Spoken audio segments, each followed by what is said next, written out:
everybody. Welcome to our real estate and finance webinar.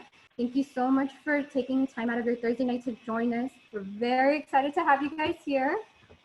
We do have participants from different professional backgrounds of real estate, and we also have homeowners, prospective home buyers.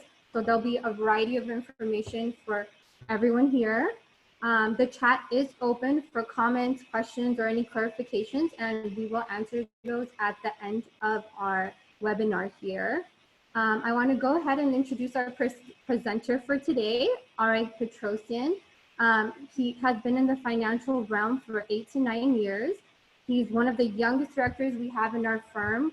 He comes from an engineering background, extremely technical, numbers guy, one of the most intelligent people I've ever met. I'm honored to have him as my business partner, and I'm really honored to introduce him to you guys. So I'm gonna have Ari go ahead and get us started. All right, can you guys hear me okay here? Can you guys hear me? Yeah, we're okay. Awesome. Yes, we can. Thank you so much for having me here. I'm blessed and honored to share this moment with you guys. And, you know, it's a privilege to be here with you today. So like Marina said, we appreciate you guys being on this call, and we want to applaud you for all the hard work you're doing, whether you're in real estate, you're in finance, you're in mortgages, you're in lending, whatever you're doing out there, you're making a difference in the community. And so I want to make sure to congratulate all of you guys and give you an applause here. And today we're going to be talking about both industries. Actually, we're going to be talking about real estate, we're going to be talking about finance, and improve your financial situation moving forward. You know, we are currently facing some unprecedented times with the pandemic going on, and a lot of businesses have been impacted actually. And so people are looking for our solutions, people are looking for answers, and hopefully, you know, through this webinar, either you will learn something that you already knew, because I do see a lot of my associates on here as well, or you might learn something new, and hopefully applying that to your life will definitely improve your financial situation. And so quick little introduction about me. I've been in this business for about 4 years now, helping people achieve their financial goals. And I do come from an engineering background, like Marina said. I graduated school from Cal Poly Pomona. I don't know if I have any alma mater on here with me. But, you know, going through life, I realized that entrepreneurship was the route I wanted to take. And I'm assuming 90% of the people on this call here are entrepreneurs. So entrepreneurs are the ones that change the world, right? And so I made my journey through, you know, school, graduated with a degree, got a job. And then I realized that job's not my thing. I got to do something bigger and better with my life. I'm not made for 9 to 5. I'm made for wealth and success. And so that's why I transitioned into finance. Kind of strange, right? Going from engineering to finance. But, you know, throughout this presentation, and hopefully throughout you getting to know what we do and who we are, you'll realize that we have a lot of people from different backgrounds and different walks of life doing what we do and helping people achieve their financial goals. You know, ask yourself the question, when's the last time you had a financial education? When's the last time you had a financial review? When's the last time you participated in a financial webinar? And the answer is probably not anytime soon, or maybe never, right? They don't teach this stuff in school. And so let me set the expectation for the audience. We're going to be talking about real estate, and we're going to be addressing some of the needs of the first-time home buyers out there, people who are saving up money to buy a home. We're also going to be talking about people who are current homeowners and what they can do to better protect themselves.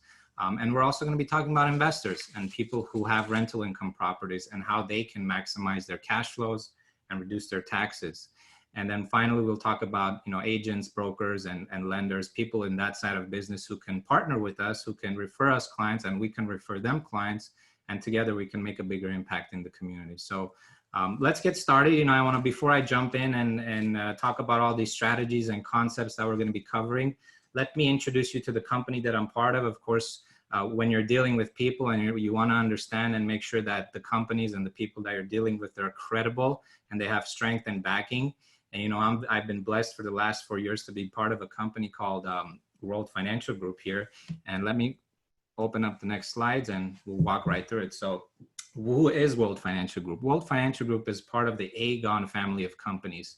And Aegon is basically a Dutch company, and they have about $500 billion in assets under management, and they have another $500 billion in assets for themselves. So they're pretty big. They're one of the top 10 too big to fail insurance companies, insurance conglomerates in the world. And Aegon actually operates as Transamerica in the United States. Now, you guys all probably have seen the pointy tower in San Francisco, the Transamerica building, and Transamerica has a century-old history in this country. And, you know, back in 2001, Transamerica acquired WFG and named WFG their marketing arm and their marketing firm. So WFG is a marketing company, and we market different financial solutions and products that are available out in the marketplace. We don't have our own products and services. We market other companies' products and services. So it's pretty unique. We have a Rolodex, a big option, lots of options of what we can offer our clients. And, you know, I'm personally a financial advisor here with the firm. I'm licensed, and I do have my securities licenses, and I'm also life and health licensed. So definitely all this information is coming from a credible place. Hopefully you guys will understand that through the process. And, you know, let's talk a little bit about the company and our numbers. I'm going to keep it short, but right now, as of 2019, our company has over 40,000 licensed agents. And since its acquisition, we've helped about 4.2 million families. And we've been growing year over year. And last year, we actually grew over 7%. Currently, we have over 100 millionaires, which is pretty awesome, right? What company can say they've created $100 million and plus earners? Not too many, right? Other than, you know, investments that you have maybe in Apple, Google, and Amazon. There's not too many $1 million earners out there today. And so our company has over 100. There's actually over 4,000 or 5,000 people that make a six-figure income in our company. And we have over 77 different product providers and a huge back office that supports us with over 250 employees. So there's a lot of juice in this company. There's a lot of things going on in our firm. And, you know, I'm blessed and honored, like I said, to be a part of this company because WFG is making a huge impact in the community. There was a, you know, recently someone actually, you know, passed away, a local doctor in our community. I'm sure you guys all know. And he was actually one of our clients. And right now his funeral is going on. And a lot of people couldn't be on this call because of that. But hey, you know, our company is actually putting these things out there and helping people make sure they're protected and make sure that their families are protected if, of course, the tragic things happen. And so let's move right forward. Some of our product providers, you know, we work with 77 different companies. You're probably familiar with some of the logos up here, you know, Nationwide, Transamerica, Pacific Life, Prudential. These are all household names. And, you know, these are just a handful of them. And so what do we do? What makes us really different and unique? I think our platform is designed for success. And we actually have 3 different platforms that people can use to empower themselves and take bolder steps to a brighter future. You know, earlier I mentioned, when's the last time you had a financial education? That's actually the first thing that we like to do for people. That's the first solution that we like to offer people, is a chance to learn and get mentored and trained by people and guided by people who've been professionals in this industry and get a world-class education about money, something that wasn't taught in school. I mean, me going through elementary school, middle school, high school, college, university here, I did not get a single dose of financial education all throughout my career and my student life. And so I got my financial education through World Financial Group, and I'm still learning today. And it's pretty awesome, you know, not having no strings attached, coming into a company and just really diving in and being trained and mentored by people. It's something unique, something different. You know, most of the time when people walk into a bank, let's say, and they want to, you know, sit down with an advisor or someone to get some advice, what do? They look at your bank account, and if you don't have 50,000, 100,000, 200,000, they just don't want to talk to you, right? Because there's no money in it. But we work with people from all walks of life, and our mission here is to educate people and empower them with strategies and concepts that can definitely improve their financial situation. The second thing is, of course, our products and services. We have a massive power of choice where we can go out there and shop around and find the right solution for the consumer. And we're not tied to any one company. We actually can put together a tailor-fit strategy that's going to help you achieve your financial goals. And then finally, you know, sometimes people will come to me and tell me, you know, all this stuff sounds great. I do want that insurance policy. I do want that retirement plan. I do want the college fund for my kid. But hey, guess what? I'm barely making ends meet, man. What can you do for me? Well, if that guy was walking into the bank would say, don't let the door hit you on the way out, right? But at our firm, you know, what we have is an opportunity to help that person actually learn this stuff, apply it, and then go out there and help people and become a business owner in the world, in the largest industry in the world, which is the financial industry. And so we have 3 solutions here for people: business ownership, products and services, and a world-class financial education. So keep your mind open and ask yourself, who do I know that can benefit from any one of these three platforms? And are you open to the possibility of learning something new? And then finally, ask yourself, are you financially where you thought you would be at this point in your life? And do you have all your bases covered when it comes to, emergencies happening, crises happening, trouble happening? So let's jump right into it, guys. Let's move forward. Let's talk about, first, I want to talk about the current state of our economy, the current state of America, the United States, and what people are doing out there. I'm going to skip this slide and just dive right into it, guys. So let's talk about first-time home buyers, what they're facing out there, and what they need to do to be able to acquire their first home. If you already have a home, great. If you don't have a home, pay attention, because this is going to help you save up money quickly to get your home. So we're going to talk about the savings habits of Americans. We're going to talk about how to get that seed money, that down payment money, and how to save it up quickly. And then finally, we're going to talk about how you can find a good realtor and lender. So America's savings habits. I love this slide because it's really puts a nice, I don't know if I should call it nice, but it paints a pretty interesting picture of what's going on in America. Right now in America, 78% of people are living paycheck to paycheck, right? And that's a pretty scary statistic because one health challenge, one crisis, one emergency away, and you're basically facing poverty. And unfortunately, majority of Americans today, they're living paycheck to paycheck and they just don't know what else to do, right? They can go out, get a second job, but all they're doing is they're putting in more time. And at the end of the day, they're not getting paid what they're worth. The second biggest challenge in savings for Americans is that 43% of households actually don't have the proper insurances in place and they lack life insurance, right? Let's say you're saving your way up to make that down payment for your house. You're saving your way up to retire and live comfortably one day. And then a health crisis happens, or the worst case scenario happens. What happens to your family, right? And so many people, they rely on their companies to offer them benefits, or maybe they don't have benefits at all. And people are severely underinsured and they're underinformed about this area. The next thing, right? 40% of people don't have $400 in the bank account for emergencies. So they don't even have an emergency fund, which is really, really scary. Like I said, most people are walking the financial edge. And they're one challenge away from being broke and facing poverty. And then finally, 50% of Americans, adults, haven't even started a retirement plan. So there's a huge need out there, guys. And this is where our company comes in, of course. We want to help people address some of these challenges and concerns. And we want to make sure people are on their way and towards financial success. So now that you understand, why people are not saving money, let's talk about how people are saving money and how you can do it better. I don't know, some of you might know what's called the rule of 72. Most of you might not, but the rule of 72 basically is a very easy way to determine how quickly your money is going to double. And so when I talk about money doubling, most people are clueless about that area. Most people have money in a bank, right? And in the bank, what kind of interest rates are we getting? 0.0 nothing, right? 0.01, maybe let's say at 2% and compare this table and example like you see there in the screen. So at 2%, all you have to do to figure out how long your $10,000 will double at 2% is take the number 72 and divide it by 2, right? And so if you had $10,000 sitting on a CD in a bank that's offering you 2%, which is again unheard of, maybe you'll double your money after 36 years. So 35-year-old guy, 29-year-old guy puts in his, 35-year-old guy would have $20,000, and then at age 70, he would have $40,000, right? Let's skip to 4% and go to 6%. You can see how just a small increase in your percentage rate of return drastically changes the amount of money you can save over a period of time, right? So if you start with 10,000, after 12 years, you'll have 20,000. After another 12 years, you'll have 40.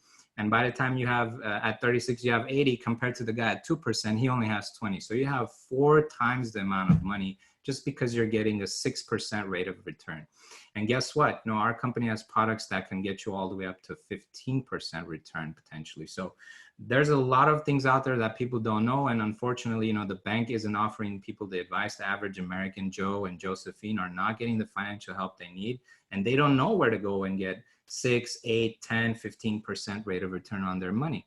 And so today we'll talk about that, and when we'll show you some solutions that can offer you this kind of rate of return. And hopefully you guys will realize that there are ways to actually grow your money, have the safety and security of the bank, not be exposed to any market risk, and also get that high rate of return. So hopefully this rule of 72 can help you in the future. Like I said, it's really simple. Take the number 72 and divide it by the interest rate that's being offered in your account, and you'll realize how quickly your money is going to double. Now, most people don't have, $10,000 to start because they're living paycheck to paycheck. Let's talk about, how it can help people save up money on a month-to-month basis. Now, guess what? When we sit down with people, what is their number one financial objective? Number one financial objective of our clients is to buy that dream home, right?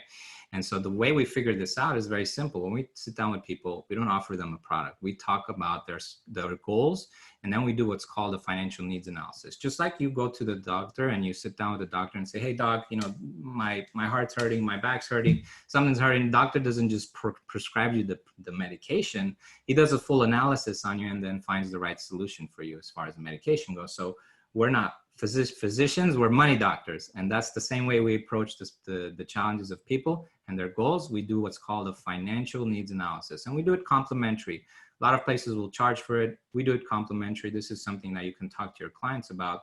And hey, guess what? When we sit down with people and we find out their number one goal is to become a homeowner, at that point, if you are a realtor, if you are a lender, we want to work with you and be able to refer you clients.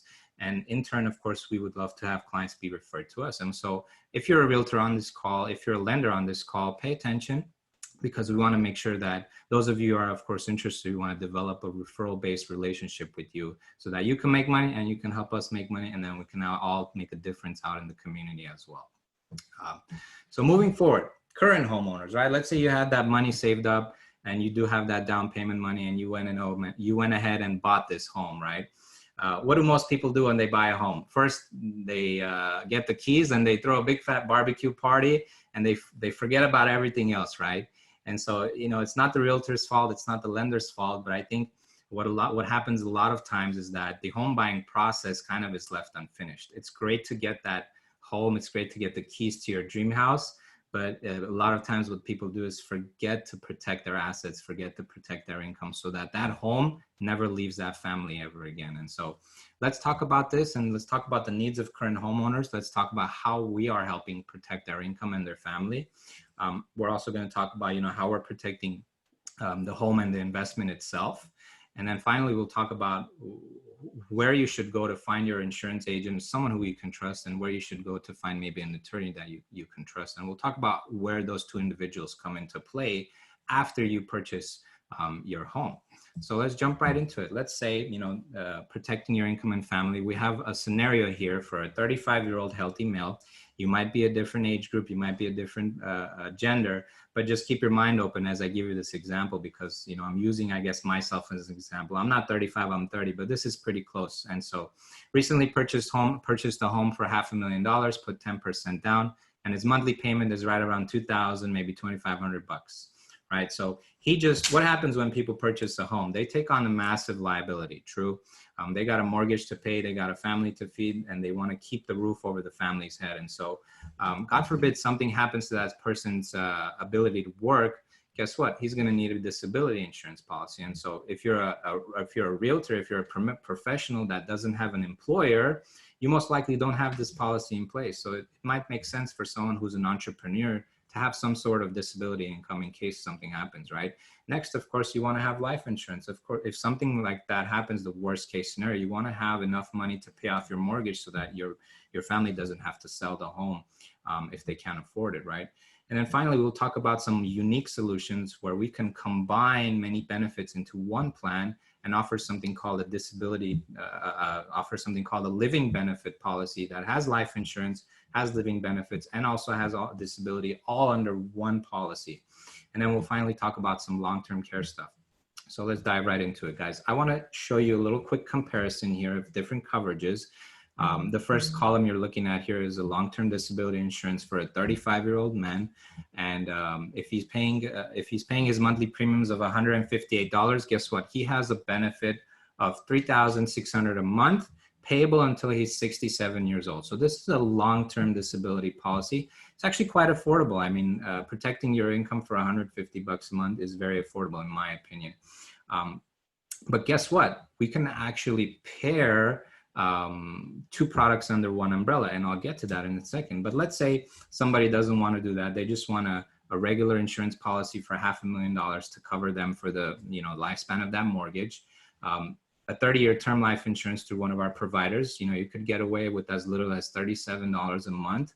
And believe it or not, a lot of people are paying more on insuring their TVs, their refrigerators, their cars, and their cell phones, and they're hesitant to pay $37. That's $1 and some change a day to protect yourself for $500,000. Now, granted, it's only a death benefit policy, and a lot of changes have happened in our industry where people were not attracted to these policies. So insurance companies created something new. And that's the third column you're looking at, which is the 30-year term with living benefits. So 30-year term with living benefits is actually slightly more in terms of monthly premiums. And you're going to end up paying $49 a month. But guess what that does for you? You had that home for $500,000 and you have the $500,000 coverage. But God forbid, something happens to you where you suffer a chronic illness, you could actually get up to 2% a month from that policy's face amount to pay for any of your needs. And we'll discuss what a chronic illness will qualify you for. And then, if something more serious happens, like a critical illness, you can actually get a 90% lump sum from that policy. And again, up to 90%, of course. And then if the worst case happens and you're diagnosed with a terminal illness, you can actually get an accelerated benefit of all that $500,000, 100%. And you get to decide what you want to do while you're living. And so that's why it's called a living benefit and not a death benefit policy, although it does have the death benefit with it. And then finally, something unique here where along with the life insurance, along with the living benefits, you can actually also add what's called a disability income rider, which will actually pay you $2,000 a month in addition to any other benefit you might get if you are disabled. So this is to protect you and your purchase and your family, right? You are getting a home and you're most likely getting it with a mortgage, and you want to protect your investment. You want to protect those assets that are most important to you. And so before your house, your most important asset is going to be your health and your ability to work, right? If you can't do those things, guess what? You can't pay for the mortgage and your family will lose the home. So this is one way to protect yourself, guys. Next, of course, what are living benefits? This is something important that I think many people should understand, but not too many people know about. Living benefits are something new introduced to the industry. They're life insurance policies that are not just for death, they're for living purposes. And so I told you we'll talk about, what it covers. And so if you do suffer a chronic illness, what qualifies as a chronic illness? Well, there are some activities of daily living like eating, bathing, dressing, toileting. And if you are unable to do 2 of the 6 daily tasks that we all do, or you're severely cognitive impaired, you could potentially be diagnosed as chronically ill. And so, believe it or not, 60% of adults in America have a chronic disease, and over 40% have 2. So guess what? A lot of people, if they had this policy in place, could qualify for some benefits. Unfortunately, not too many people have life insurance policies with living benefits. So if you do have a life insurance policy, I would highly recommend you to talk to your agent and see if it has living benefits. And if it doesn't, make sure you add it if it's possible, or maybe switch out your policy so you can have those living benefits. Next, of course, critical illness is another big deal in America. Every 40 seconds, someone suffers a stroke, and there's over 1.8 million cases being projected for cancer being diagnosed this year. And so critical illnesses obviously are heart attacks, strokes, cancer, major transplants. And again, like I said, you could qualify to get up to 90% of that $500,000 face amount to cover your needs. And then finally, terminal illness. If you're diagnosed with less than 12 months to live, you could get that full 100% payout. And again, all of this is case by case. Take my words with a grain of salt. This has to be done through a physician. I'm not a physician. And so if you are diagnosed with any of one of these things, potentially you could claim some of that $500,000. And so approximately 530,000 bankruptcies are filed annually because of medical debt. So imagine, you save up all this money, you got $500,000 in your 401k, you got your dream home, you got 2 kids and a wife, and then boom, something happens where you lose the ability to work. And not only do you lose your income, you're going into debt because of medical bills. and you don't have a life insurance policy because you got terminated from work, guess what? You know, that person unfortunately is hung out to dry, and nobody's going to insure him anymore, and he's going to unfortunately have to declare bankruptcy. And so we want to make sure that people avoid these problems before they happen. And all it takes is a little bit of planning. And unfortunately, like I said, when people get the keys to the house, they forget the planning part and they get straight into the happy stuff, which is wonderful. But let's not forget the important things to take care of after, you know, purchasing the home, which is number one, protecting yourself, your family, and your income. Now, next, let's talk about, you know, protecting the home and what that means, right? A lot of times, and I've noticed in our community, the Armenian community, a lot of people are purchasing homes, but they're not using the legal tools and documents available to them to protect their homes. And what I mean by legal documents, what I'm talking about here is, of course, a trust and a will. And, you know, unfortunately, attorneys out there will charge an arm and a leg to set up a trust. But fortunately for most of your clients and our clients, we work with a company called Legacy Shield, and we can help set up our homeowners with a will for only $100. And we can also help them set up a revocable trust for $500. Very affordable, very competitive rates. It's all digital. The platform is all online. I just completed one yesterday, and very simple and easy to do. And I would highly recommend anybody over the age of 18 at least needs a will. And if you do have a home, or you do have kids, or you do have life insurance policies, you definitely want to set up a trust so that the beneficiary of all of that is the trust. And number one, you're avoiding probate and you're avoiding future, you know, estate taxes. So setting that up will ultimately protect your home and your investment. It will keep it in your family. You have the insurance policy in place to pay the mortgage off, and then you have a trust in place to protect your investment from creditors, to protect your investment from the government, and so it stays within your family. So this is two important steps: setting up the trust and getting yourself the right types of insurance policies to protect your most valuable asset, which, you know, outside of your health and your ability to work, would be your home. And so that kind of summarizes the process of, you know, wanting to buy a house, and then buying a house, what to do. But we didn't talk about, you know, how we're helping people save up money to buy that house, right? And so I've kind of paired that into the next section, which is a little bit more advanced. And we're going to talk about how we're helping investors and how we're helping first-time home buyers save up money for that purchase. And then ultimately, we're going to talk about how we're helping investors, you know, maximize their profits, double and triple their rental income profits over a longer period of time, and reduce their potential taxes in the future. So let's dive right into, before I move forward, let's talk really recap that. I just summarized it for you without going through the slide. So as a realtor, as a lender, you guys, you are at the forefront of the home buying process. And I think a lot of us, not just realtors and lenders, but majority of the people don't have the proper financial education. They don't understand how insurances work. And so if you don't know, you don't understand, you don't own it, you're probably not talking to your home buyers about it, right? And so it's unfortunate, but we want to help people get out there, get the proper, you know, financial education, because most of us never have had it, and we don't trust people with it out there, right? And we want to have that trusted advisor. We want to have that trusted insurance agent. We want to have that trusted realtor. But when it comes to insurance, for some reason, there's no trust out there, right? So next thing, you know, because of this, like I said, people are not recommending these products and these solutions. And so if you want to partner with us, guess what? We will be able to refer you clients who want to purchase homes. And in turn, you can refer us people who have purchased homes and want to protect their home and their family. So let's dive right into this section, because this is the section I'm most excited about to share with you guys. I'm sure most of you are here for this section. And this is where we're going to be talking about investors and people who want to have rental property in the future and generate passive income from their investments. So we'll talk about why real estate pairs very well with a product out there called cash value insurance. We'll also talk about, you know, how you can use a product like that to help you double or, you know, potentially triple your profits down the road. And then finally, we'll talk about how that will reduce and minimize your taxes in the future when you are receiving income and passive income. So let's get into it. And let's talk about first, why do people buy more real estate? I think every second person I talk to, when I ask them about passive income, immediately the first thing that comes to mind is, of course, rental income properties, real estate, right? So most people believe, rental income properties are the key to passive income. And, that may be true. It's not the only way to get passive income, but it is definitely one very, very popular way. And so having assets like real estate can offer you leverage in the form of equity, right? You can buy a real estate property, build some equity in it, then leverage it out and go buy another real estate property. And that way you can grow your assets, but understand at the same time, you're also growing your liabilities. So it's very important to understand how insurance will come into the mix there.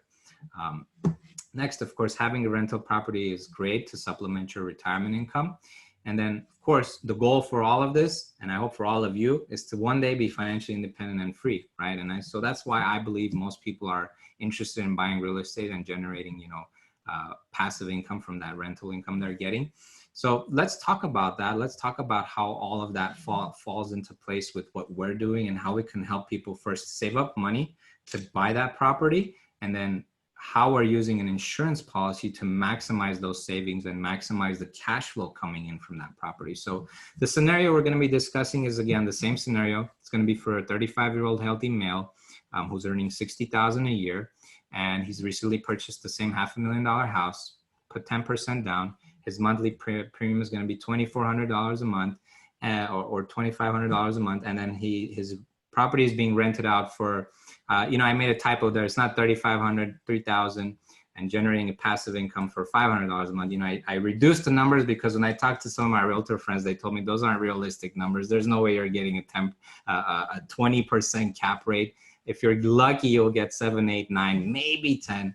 So I adjusted some of the numbers, and when I show you the table, you'll know what I'm talking about. But the scenario is going to be for a 35-year-old healthy male who wants to save up money for a $500,000 house. So saving 10% of your income, which most people in America, they're not doing. The actual savings rate in America is, I think, -1% because people are going into debt. They're using credit cards more than they're saving money.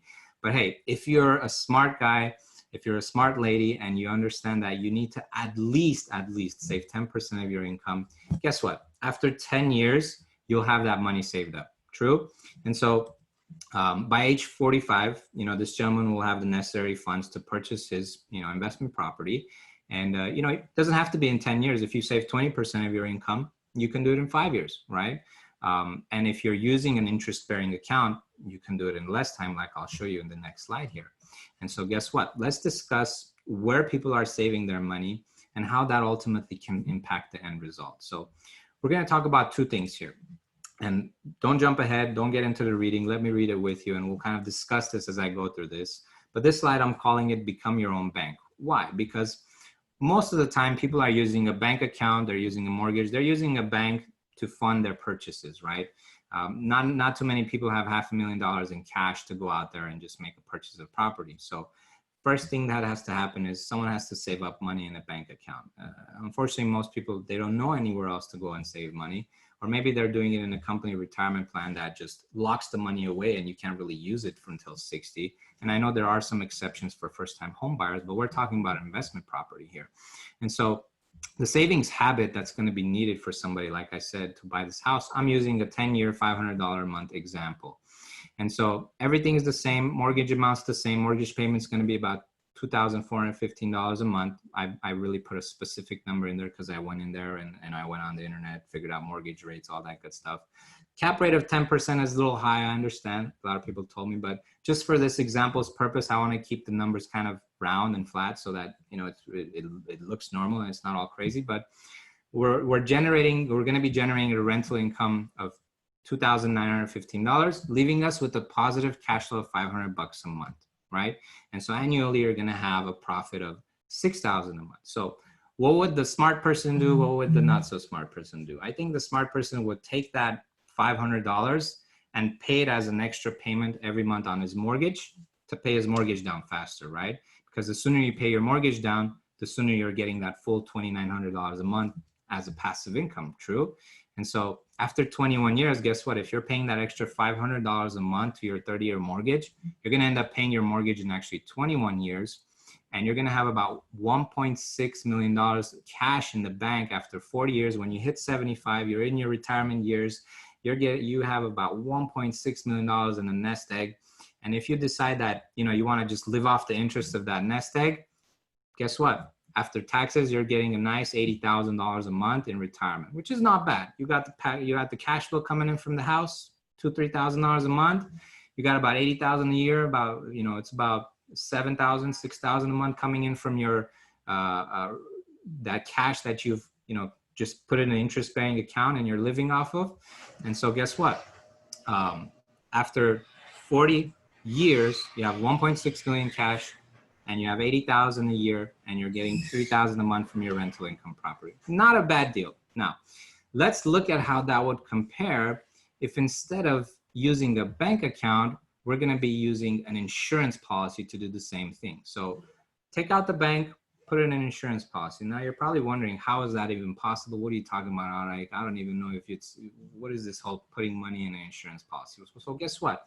Cash value insurance policies actually work not like a bank, but they have high liquidity like a bank after a certain number of years, where you can leverage, put in money, pull out money, loan the money. So there's policies out there that have a cash component, which you can use just like a bank account, of course, not with an ATM card, but you can leverage it, loan out money. You can become your own bank using an insurance policy. And that's why I've titled this slide, Becoming Your Own Bank. So let's take a look at what happens when you're using an insurance policy to do this. So everything's the same. You're getting the same 6,000, profit in positive cash flow.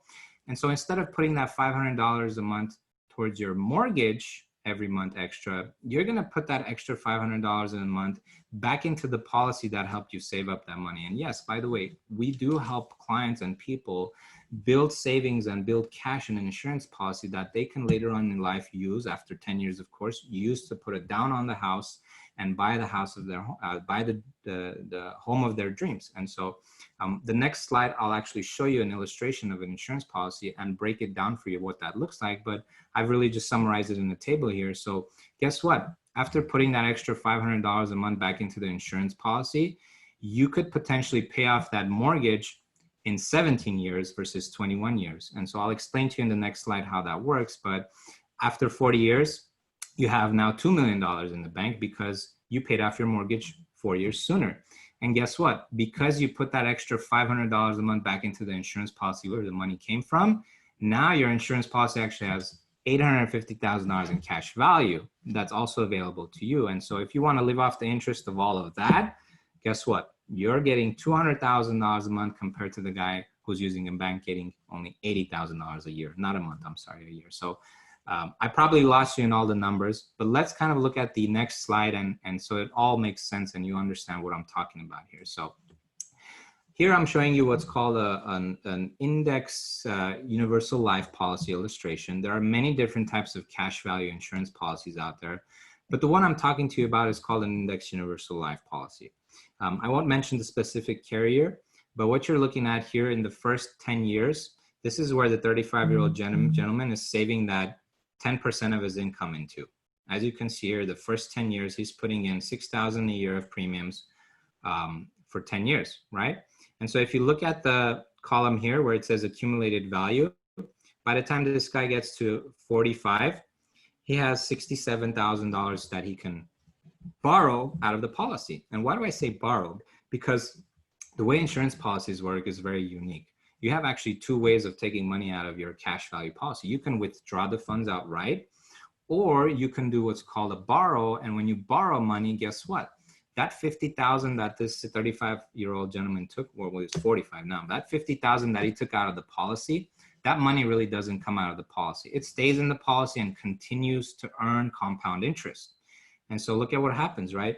After he takes out $50,000 from the cash value of his policy to put it down on that house, all he's doing is putting that, $500 a month back into the policy to pay down his loan, right? And as he's paying down his loan, that $50,000 also continues to earn interest while he's paying down his loan.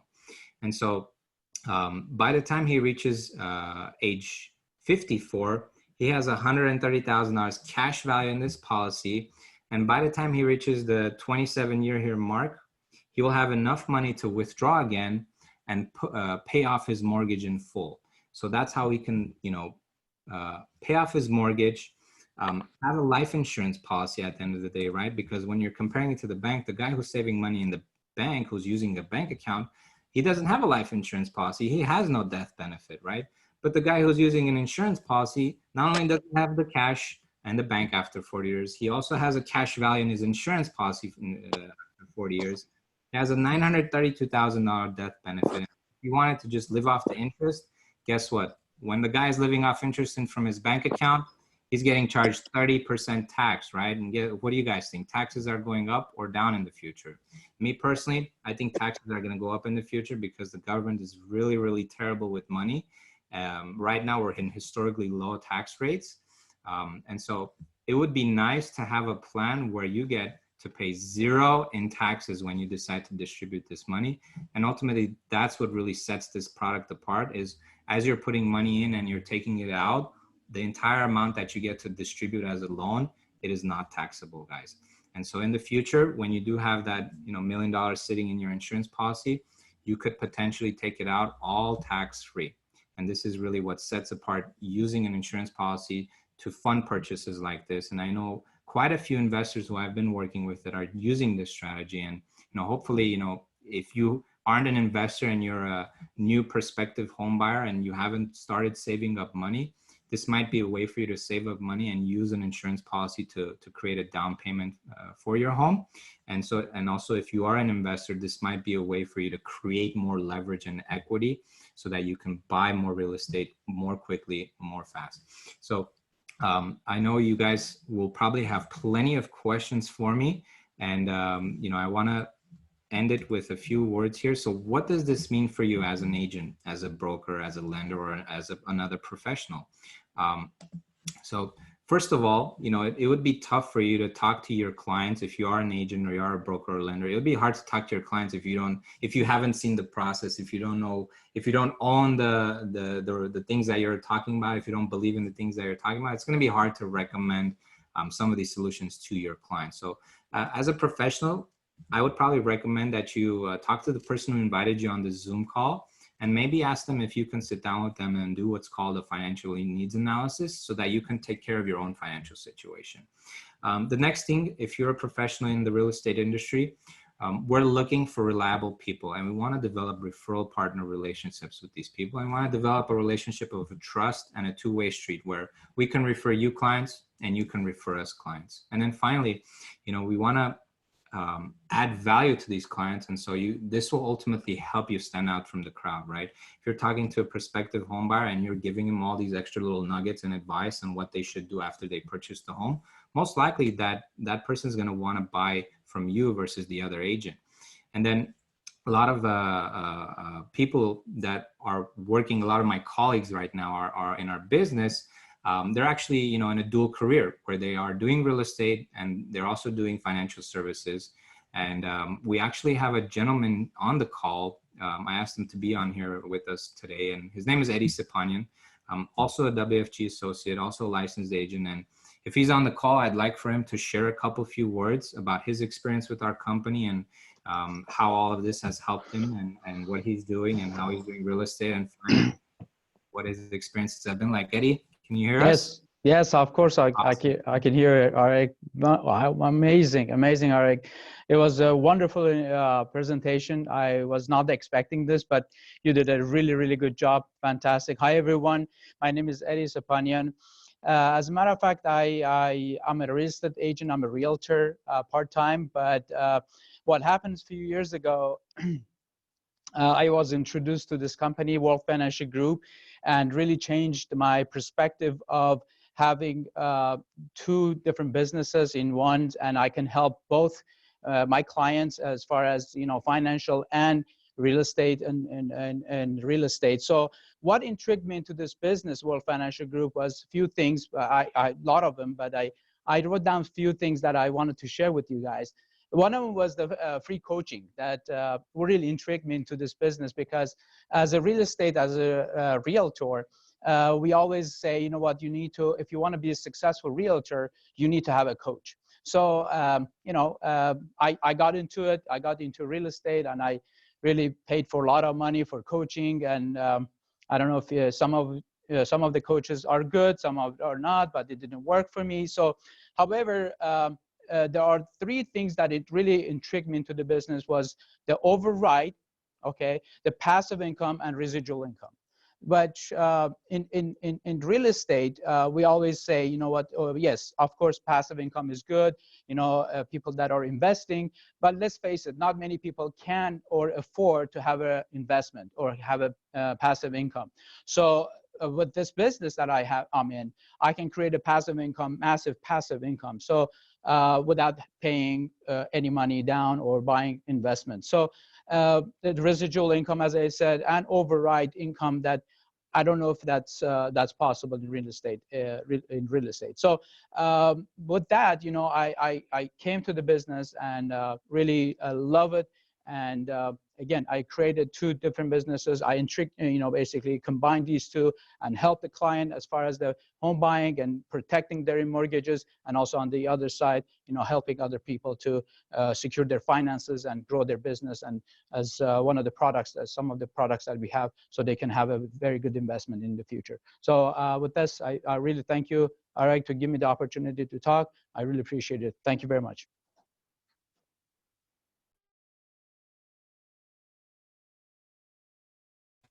Can't hear it. Thank you, Eddie. Appreciate that, brother. You know, Eddie's one of the fine gentlemen in our office, very motivated, always at the office. Anytime you want to see Eddie, I know exactly where he is. He's always at the office, always busting it, always working hard. So I appreciate you being on our call here today and sharing a little bit about your experience with being in two industries at the same time. You know, a lot of times people say you just want to do one thing and do it right, but you know, we believe that, you know, we should have our fingers in many pots and be able to help people in many different ways. And so I appreciate you for sharing a couple words, brother. And so I want to close with one thing, guys. We're going to share with you in a moment. You're going to see a pop-up on your screen, a little poll. And in the poll, it's going to ask you, you know, a few questions, a survey. And what that's going to do is allow us to understand where to go from here. You know, a lot of you, this is the first time you're hearing this information, and you might not have caught all of the information all at once. It is a mouthful. I mean, Eddie and I and a lot of people who are in our business, it takes us months and years to go through training, mentoring, and coaching and education to understand how these products work and how they can benefit you, and to really break down the numbers. So each case is specific to its own. And so a lot of this was general information. So if you do want to get more information, if you do want to be considered for you know, a partnership opportunity, if you do want to start a dual career with us, if you do want to know more about the products and services, just go ahead and fill out the poll I'm going to send to you right now. And that way we'll know what you want to do, and we'll be able to follow up with you in the future. And I'll be able to direct the people who have invited you on this call to be able to follow up with you with the right information. So go ahead and, you know, it's a couple, 3 questions here. And after that, you guys are free to get off the call. And again, I appreciate you guys all being here. We'll be doing more of this as we move forward. And hopefully we'll have more people on these calls. So thank you guys for having me, and I appreciate it. And if you guys have any questions, feel free to, you know, leave them in the chat box and hang around, and we'll be able to answer some questions briefly before we get off.